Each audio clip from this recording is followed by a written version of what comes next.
Good morning, friends. Hello, good morning, everybody. I'm Yolanda here with Giara. Yes. Yay! Happy New Year. Happy New Year. This is, it was just like, one. yeah, it was Yes. just like, is this our first live of the year? It already, I don't know what it is. It seems like January's been flying by. Or going on for a long time. Yes. Depending on your state of being. Yes. But woohoo, we survived the holidays.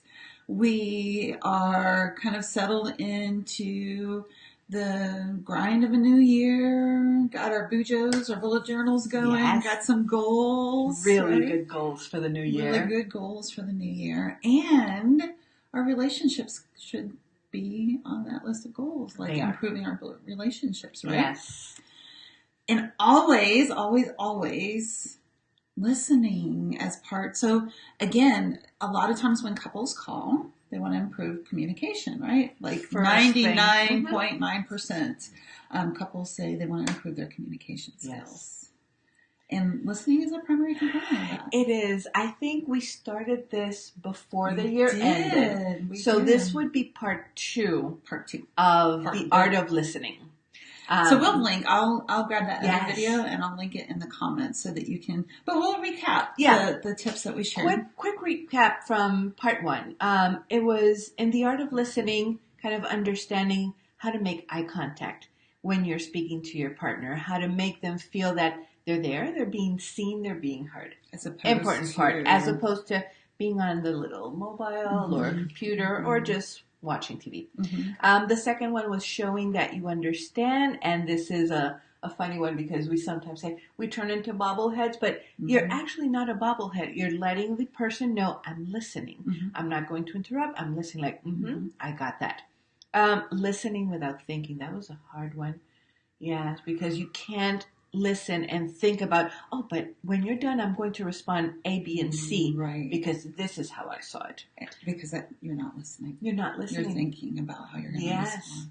And then creating the environment that is healthy for the communication. Turning off the TV. If you're cooking, saying, give me 5 minutes, let this finish, I'll turn off the stove, and let's sit and talk. Yeah. No and understanding that that's important. So that was part one. Part two, la segunda parte, part two, is active listening. This is something that's why we decided to do a two-part. Active listening requires for you to ask for clarification and specific items or things or ideas. For example, when you tell your spouse, I need you to go to the grocery store. Yes, and buy what? I need you to buy bread. Okay, we're clarifying. Honey, I heard you saying that I need to go to the grocery store, that we need bread. Can I ask what specific bread? Do we want wheat bread? Do we want white bread? Do we want a baguette? So when and I'm just using food as an example because that's where I go for. But when you are having, when you have a conversation, the active listening requires for you to ask specific questions. For example, like, am I understanding by what you said that you're feeling hurt? Can I understand by what you said that you would like some more time for us to be together? I want to clarify that I understood what you said. And then you repeat what your partner said to see if that sounds right to them. And that is active listening. It's going in and really making sure that you got not only the words that were said, but the message behind the words. Yeah. That makes a difference. That's so powerful. I think that we underestimate because we're like, why am I just going to repeat back exactly the words that they said? But that serves two purposes. One, we can clarify for ourselves because even in reflecting back the exact words, there is a component of the tone or a misunderstanding of what's kind of under the words. And then that also gives your partner an opportunity to clarify too. Like, oh yeah, I did say that, but I'm realizing what I really meant was this. Yeah. And you're both on the same page. There's no confusion. Well, there be less confusion. Mm-hmm. There's always room for confusion. Mm-hmm. But then you're both kind of understanding the same message. You're Mm-hmm. both working towards the same goal as to how to resolve whatever the issue is at that moment. Right. And in order to do that active listening, we have to listen without judgment. What is being said may at times be a direct pointing fingers, you did something that I didn't like, but sometimes it's just the other person expressing what they feel and how they feel in a certain situation. So when we take that judgment component out and we listen with an open heart, with kindness and compassion, what is being said can be received in a healthy way. So that would be the second tip of today, is just listening without judgment when you're doing that active listening. Right.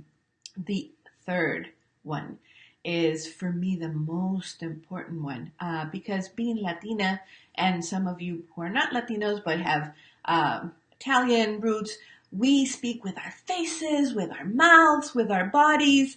And that third aspect is listen to nonverbals. Mm-hmm. It's not the same if you are listening to someone and you have your arms crossed, or if you're listening to somebody and you're kind of cowering in a corner, or if you're listening to someone who is kind of inching back from you.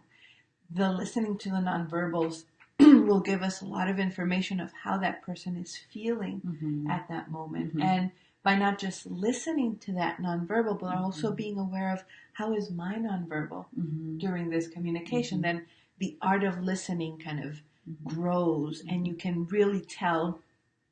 There's a difference between, no, honey, I'm fine now, versus, yeah, I'm fine. I'm all right. Yeah. So that those nonverbals will let you know, and that's where you can do the clarifying, the active listening. Honey, I hear you saying that you are fine. What I'm seeing from over here is that your arms are crossed, like your head is kind of nodding or bobbing. Tell me a little bit more. I think I can help you with this, or how can I be more helpful in this process? And that just makes a huge difference. Right. That's the intimacy and the connection of the communication piece that we're looking for in couple, in our relationships. Yeah. Awesome. So we are going to turn into listening experts. Yes. Because that's where the magic happens, right? And like we mentioned last time, we have 2 ears, 1 mouth. So we do double the listening and just 1 time the talking. So keep practicing. We get good at what we practice. So practice listening skills.